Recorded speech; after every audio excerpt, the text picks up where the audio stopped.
Hi everyone, welcome to Sapient tutorials. This is Aditya Kesharwani. आज हम बात करने जा रहे हैं why to choose IISER and why not to choose IISER. देखो, अभी सबका अभी एग्जाम का रिजल्ट अनाउंस हो चुका है, सब कुछ पता चल चुका है। आपकी रैंक कितनी आ रही है आपको आइडिया लग गया, आपको कौन सी आईआईटी मिल रही है, एनआईटी मिल रही है, वो सब आप डिसाइड कर लियो। साथ ही साथ अभी आपके पास अपॉर्चुनिटी ये भी है कि आपको आइजर में भी एडमिशन मिलने के चांसेस है। जिनकी जो भी रैंक है, सब आइजर के अलग अलग कंडीशंस है, तो आप वहां से देख लो कि आप कौन से किस आइजर में आपका जो एलिजिबिलिटी है वो फुलफिल हो रहा है, तो आप उस आइजर का फॉर्म अप्लाई कर सकते हो। लेकिन कुछ बातें होती हैं जो आपको पता होनी चाहिए किसी भी आइजर को चूज करने से पहले। तो बहुत ही इंपॉर्टेंट ये बातें, अभी मैं आपको एक रियल बातें बता रहा हूँ, एक रियल फैक्ट बता रहा हूँ। अभी मेरा एक फ्रेंड है जो कि आइजर टीवीएम में, कहाँ पे, आइजर टीवीएम में, और उसका वो 2020 में उसका सिलेक्शन हो गया था। उसने आइजर टीवीएम का फॉर्म फिलअप किया था और इंटरव्यू के बाद उसका सिलेक्शन हो गया था। देन उसका एक साल अभी कंप्लीट होने को हो गया है, लेकिन अब वो क्या कर रहा है, आइजर टीवीएम को छोड़ रहा है और वो कहाँ जा रहा है अब। इस बार फिर से उसने क्या दिया था, जैम का पेपर दिया था। इस बार उसके बहुत अच्छे मार्क्स नहीं आ रहे थे, तो अब वो काउंसलिंग करा के अब वो एनआईटी चूज कर रहा है। देखो, सोचो, कोई स्टूडेंट आइजर छोड़ के वो एनआईटी तक आने में तैयार है। अब ऐसा क्या रहा होगा, कौन सी बातें रही होंगी जिसको, मतलब जिसकी वजह से वो आइजर छोड़ रहा है। अब बहुत ही इंपॉर्टेंट, बहुत ध्यान से सुनना। देखो, होता क्या है, एक बात मुझे कभी नहीं समझ आती कि यार हमें हमेशा एक चीज़ दिमाग में, हमारे मन में पता नहीं क्यों ये डाल दिया गया है कि हम आईआईटी एनआईटी आइजर का टैग सुन के हमें लगता है कि हमें वहाँ जॉब मिल जाएगी, हमारी लाइफ सेट हो जाएगी। ऐसा जो एक पता नहीं, ये नेम वेम जो इतना बना दिया गया है, मुझे इसका बिल्कुल नहीं समझ में आता। ये स्टूडेंट्स के दिमाग में कैसे भर दिया गया है। उनको लगता है कि हमें आइजर मिल गया तो हमारी लाइफ सेट हो जाएगी, बट ऐसा बिल्कुल भी नहीं है। अगर आपको कोई ऐसा बता रहा है तो समझ जाना वो आपको गलत डायरेक्शन में गाइड कर रहा है। देखो, यहाँ मैं बहुत ही अच्छे इंस्टीट्यूट में नहीं पढ़ रहा हूँ, बहुत ही अच्छी जगह पे नहीं हूँ, लेकिन इतना है कि यार मेरा थोड़ा कनेक्शन है, बहुत सारे स्टूडेंट्स मुझसे ज्वाइंट है जो कि आइजर में है, इवन आईआईटीज। तो मुझे अंदर की बातें पता होती है, कौन सा क्या कैसा है, अंदर का एनवायरनमेंट कैसा है। इस वजह से मैं आपको गाइड कर रहा हूँ। मेरा कोई मकसद नहीं है कि किसी को कुछ भी गलत बताऊँ। जो बातें हैं, मैं चाहता हूँ आपको बेस्ट जगह आप अपनी पहुँचो, है ना।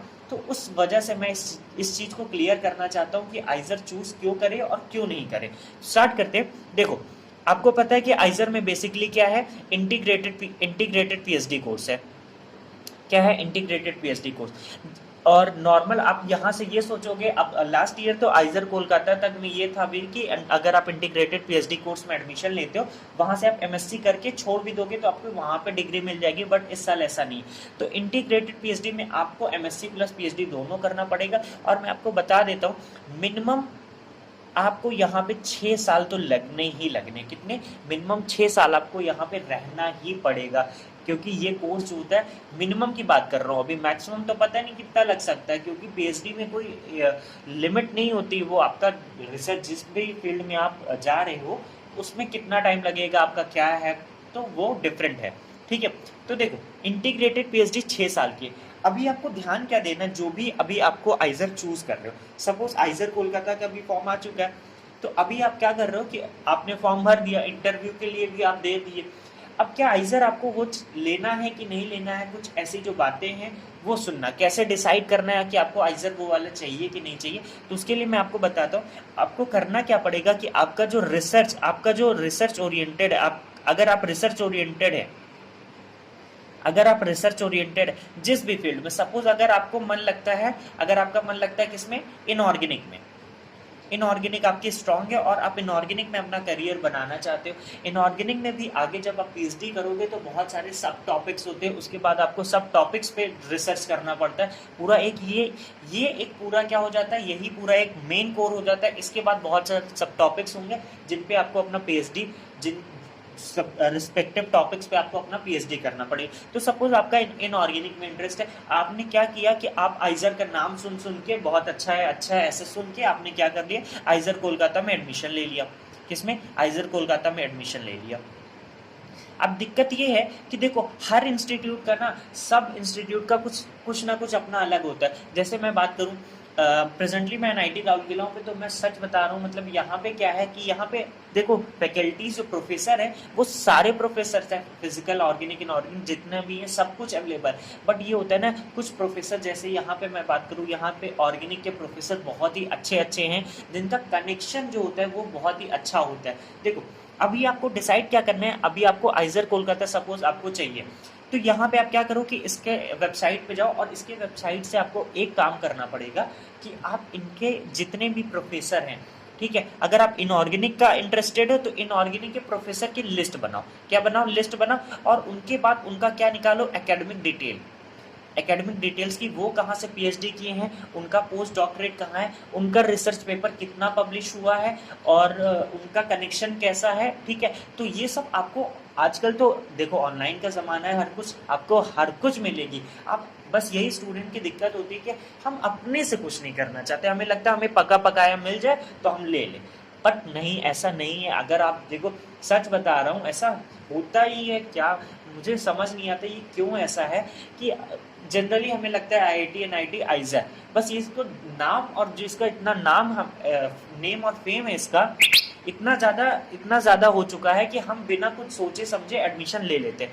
बट मैं सच आपको बता रहा हूँ, बेसिकली ये जो आईआईटी एनआईटी आइजर का है इतना जो नेम है, वो बेसिकली इंजीनियरिंग स्टूडेंट्स के लिए, एमएससी के लिए तो बहुत सारी दिक्कतें, जब हम साइंस फील्ड में आते हैं, फिजिक्स केमिस्ट्री मैथ की बात करते हैं, तो हमारे लिए बहुत कुछ बातें होती, बहुत प्रॉब्लम्स होती हैं आगे चल के। तो इस वजह से मैं ये बहुत ही क्लियर कर देना चाहता हूँ कि आप ये मत सोचना, अगर आपको कोई कह रहा है कि आप कोई भी आइजर में आपका एडमिशन हो गया है तो आपको जॉब मिल जाएगी, बिल्कुल गलत गाइड कर रहा है आपको। जो कह रहा है कि आपको 100% जॉब मिल जाएगी वो गलत गाइड कर रहा है। मैं ये भी नहीं कह रहा हूँ कि आपको जॉब नहीं मिलेगी, जॉब मिल भी सकती है, लेकिन 100% कोई भी इंस्टीट्यूट आपको अभी गारंटी नहीं करता। अगर आप एक बार इंजीनियरिंग स्टूडेंट होते तो मे बी आपके बहुत ज़्यादा चांसेस होते हैं, बट साइंस स्टूडेंट्स के लिए इतना नहीं है, ठीक है। तो अभी आपको क्या करना है, प्रोफेसर का लिस्ट बनाओ, एकेडमिक डिटेल्स चेक करो, उनका रिसर्च पेपर कितना पब्लिश हुआ, जिस फील्ड में आपका इंटरेस्ट है क्या वहाँ पे अच्छा काम होता है, और ट्राई करो फेसबुक इंस्टा वगैरह पे वहाँ के सीनियर से कनेक्ट करने की कोशिश करो, क्योंकि वो जो डिटेल्स बताएंगे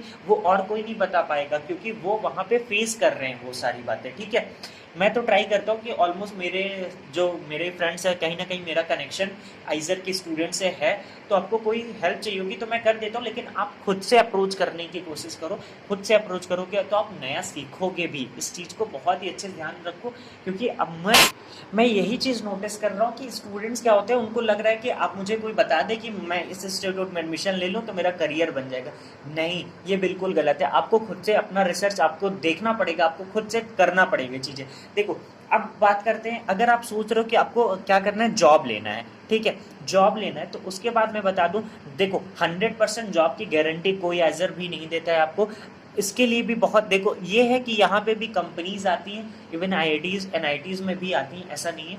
तो यहाँ पे आपका पूरा डिपेंड करेगा आपका कितना इंटरेस्ट है, आपका पूरा मतलब कि आपका टैलेंट आपका दिखेगा यहाँ पे। अगर आपके अंदर है टैलेंट तो आपको मिल जाएगा। अदरवाइज होता क्या है मैं आपको बता दूं, जब आप यहाँ से सपोज इंटीग्रेटेड पीएचडी कोर्स आपका कंप्लीट हो गया, पीएचडी के बाद आपको क्या है कि मान लो कॉलेज के थ्रू नहीं प्लेसमेंट हुआ, अच्छा नहीं मिला, तो फिर क्या है कि बाद में आपको क्या मिलेगा, आपको असिस्टेंट प्रोफेसर, बहुत सारे कॉलेजेस का असिस्टेंट प्रोफेसर का जॉब निकलता है। तो यहाँ पे क्या है कि असिस्टेंट प्रोफेसर का सपोज 2 स्टूडेंट्स दे रहे हैं, एक जो आइजर का पढ़ा हुआ है और एक एनआईटी का पढ़ा हुआ है। दोनों ने क्या किया, असिस्टेंट प्रोफेसर का किसी भी कॉलेज में एग्जाम दिया। यहाँ पे आइजर का आपका जो टैग है वो मैटर कर जाता है, ठीक है। आइजर का टैग है, मैं बिल्कुल, देखो एक बात है, अभी मैंने लास्ट वीडियो में एक जो वीडियो बनाया था मैंने, डस आईआईटी और एनआईटी टैग मैटर, वहाँ बहुत से स्टूडेंट्स का कमेंट ये था कि आप ये कह रहे हो कि आईआईटी का टैग मैटर नहीं करता। बिल्कुल मैंने ऐसा कोई स्टेटमेंट दिया ही नहीं था, और मैं इस वीडियो में भी क्लियर कर देना चाहता हूँ, मैं बिल्कुल ऐसा नहीं कह रहा हूँ कि आइजर अच्छा नहीं है। मैं सीरियसली कह रहा हूँ, मैं बिल्कुल ऐसा नहीं कह रहा हूँ, आइजर भी बहुत ही अच्छा है। बट आपको करना क्या है कि आपका जिस फील्ड में इंटरेस्ट है उस फील्ड का आइजर को देखो, और वहाँ पे अगर आपके फील्ड का इंटरेस्ट, जो भी आपका इंटरेस्ट है, उस फील्ड के प्रोफेसर का बैकग्राउंड चेक करो। उनका अगर बैकग्राउंड अच्छा है तो मैं आपको बता देता हूँ, सपोज यहाँ पे होता क्या है, मैं एनआईटी राउरकेला में हूँ, यहाँ पे मैं आपको एक बात बताता हूँ। यहाँ पे प्रोफेसर का नाम नहीं लूँगा, बट क्या है कि एक प्रोफेसर ऐसे हैं जिनका बहुत ही अच्छा कनेक्शन है, जो पोस्ट डॉक्टरेट कई फॉरेन की यूनिवर्सिटीज़ से, फॉरेन के कॉलेजेस से किए, तो उनका जो कनेक्शन है वो बहुत ही अच्छा है। अगर आपका प्रोफेसर के साथ कनेक्शन अच्छा होता है, मैं आपको बताता हूँ कि यहाँ पे मेरे ही बैचमेट में एक स्टूडेंट को क्या हुआ था कि वो किसी प्रोफेसर के अंडर प्रोजेक्ट कर रहा था, तो उसका प्रोजेक्ट में बहुत ही अच्छा रिजल्ट आया था, तो उन्होंने क्या किया था, उस प्रोफेसर ने उसको इंटर्नशिप के लिए जर्मनी भेज दिया था। तो देखो आपकी मेहनत डिपेंड करेगी, चाहे वो आइजर भी हो, चाहे आईआईटी हो, चाहे एनआईटी हो, तो अगर आप अच्छे से कर रहे हो तो आपको हो जाएगा। मैं आपको ये नहीं कह रहा हूँ, डीमोटिवेट नहीं कर रहा हूँ कि आप आइजर मत लो, आइजर खराब है, बिल्कुल नहीं, आइजर बहुत ही अच्छा है, बट आपको सेलेक्ट क्या करना है कि आपका जो टॉपिक है, जिस फील्ड में आपको जाना है, क्या उस फील्ड में वहाँ अच्छा काम होता है कि नहीं होता है। फिर देखो एक और बात है कि आइजर में देखो फीस तो है, मतलब फीस अच्छी लगती है, ज़्यादा लगती है, लेकिन वहाँ पे क्या होता है कि आपको स्टाइपेंड मिल जाता है, तो फीस अप्रॉक्स आपको मान के चलो आपके फीस नेग्लेजिबल होती है, फीस की ज़्यादा टेंशन नहीं है। मैं आपको एक, जो मेरा फ्रेंड है जो अभी आइजर टीवीएम में छोड़ रहा है, उसका क्या कहना है कि देखो अगर आप किसी भी प्रोफेसर के अंदर 6 साल काम कर रहे हो, अगर सपोज आपको कोई प्रोफेसर अच्छा नहीं मिला, अब 2 साल आपने कर लिया, उसके बाद क्या है कि आपको प्रोफेसर जो भी एक गाइड मिलते हैं, जो प्रोफेसर होते हैं जिनको हम कहते हैं गाइड कहते हैं, वो हमको वहाँ से मिलते हैं, ठीक है। तो उसके बाद क्या होता है कि हमें मान लो सपोज कोई गाइड मिला, बट उनका बिहेवियर, आपका कनेक्शन उनसे अच्छा नहीं बन पा रहा है, तो फिर आपका फ़ायदा क्या, क्योंकि अगर आपका कनेक्शन आपके गाइड से अच्छा नहीं बन पाएगा, तो मान लो कि आपके जो आपका बहुत ही कम चांसेस है, आप बहुत ही अच्छे रिसर्च में नहीं घुस पाओगे, अच्छे से नहीं सेट हो पाओगे, तो फिर आपको बहुत डिस्टर्बेंस होगी। और पीएचडी में अगर आप डिस्टर्ब होके करोगे तो बहुत ही रिस्की होता है। पीएचडी मतलब लिटरली बहुत सोचना पड़ता है, बहुत सारे स्टूडेंट्स, मैं सच बता रहा हूँ, मैं जब अभी प्रोजेक्ट के लिए अप्लाई करने गया था, मैं आईटी राउरकेला में प्रोजेक्ट के लिए अप्लाई करने गया था, तो मैं ऐसे पीएचडी स्टूडेंट से मिला जो इतना ज़्यादा ऑलरेडी फ्रस्ट्रेटेड है, क्योंकि ऐसा होता है ना, 4 साल हो गया, बट जिस फील्ड में वो काम कर रहे हैं उसमें उनका रिजल्ट नहीं आ रहा, तो बहुत सारा फ्रस्ट्रेशन भी होता है। तो अगर आपका इंटरेस्ट है रिसर्च में, अब फिर उस आइजर में देखो कि उस फील्ड में क्या अच्छा काम हो रहा है, उस प्रोफेसर का क्या बहुत ही अच्छा नेम फेम, और प्लस क्या कहते हैं उनका रिसर्च पब्लिकेशन, उनका एकेडमिक्स बैकग्राउंड अच्छा है, तभी आप आइजर, उस आइजर को चूज़ करना। अदरवाइज सच बता रहा हूँ, आपको जॉब भी नहीं मिल पाएगी। तो देखो जॉब भी है, कुछ कंपनीज आएंगी, आपको शायद मिल भी सकती, नहीं भी मिल सकती, तो बाद में आप वही उन्हीं आईआईटी एनआईटी स्टूडेंट से कंप्लीट करोगे, बस आपका थोड़ा सा आइजर का टैग जो है वो मैटर कर जाएगा, बस इतनी बात है, ठीक है। तो आप अभी भी टाइम है आपके पास, अभी भी समय है, अच्छे से पढ़ लो, आइजर में एडमिशन ले लो। अगर आपका टॉपिक अच्छा है, जिस फील्ड में आपका, तो वहाँ पे उस आइजर को चूज़ कर लो। अगर आपका आइजर में नहीं, जो भी आइजर आप जाना चाहते हो बट वहाँ अच्छा नहीं है, जिस फील्ड में आपको इंटरेस्ट है, तो अभी भी टाइम है, वहाँ पे अपना टाइम मस्ट वेस्ट करो, क्योंकि यहाँ पे ईयर का बहुत ही, 1 साल बर्बाद होना मतलब बहुत बड़ी बात है। क्योंकि ये जो मेरा फ्रेंड है आइजर टीवीएम में, इसका 1 साल तो खराब हो ही गया ना, क्योंकि जो जहाँ इसने भी क्या हुआ कि नेम फेम के चक्कर में आइजर में एडमिशन ले ली, वो तो बाद में पता चला कि वहाँ पे उसका नहीं, जिस फील्ड में उसका इंटरेस्ट है वहाँ पे उतना अच्छा नहीं वर्क होता है, इस वजह से वो उसको छोड़ना है। क्योंकि 6 साल अपना करियर अगर किसी इंस्टीट्यूट के आप दे रहे हो, तो आपको बहुत सोच समझ के देना पड़ेगा, क्योंकि यहाँ पे आपको एमएससी डिग्री भी नहीं मिलेगी अगर आप कभी भी छोड़ते हो। 2 साल 3 साल 4 साल बाद भी छोड़ोगे तो आपको एमएससी तक की डिग्री नहीं मिलेगी। So choose wisely.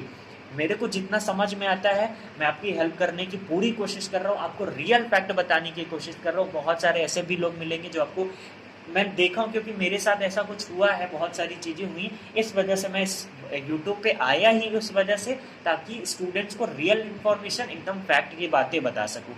सो या इतना बहुत होगा। किसी को और कोई डाउट होगा तो वो मुझसे पूछ सकता है। व्हाट्सएप ग्रुप का आपको डिस्क्रिप्शन में लिंक मिल जाएगा। साथ ही साथ मैंने एक काम क्या किया है कि मैं ऐसा कर रहा हूँ, क्योंकि बहुत सारे स्टूडेंट्स फिजिक्स के भी थे, मैथ्स के भी थे, जो मुझसे कह रहे थे सर, मतलब देखो मैं केमिस्ट्री का, तो मुझे केमिस्ट्री का पूरा आइडिया होता है, हर चीज़ में देख लेता हूँ आइडिया मुझे, तो मैं केमिस्ट्री का डिटेल्स दे देता हूँ।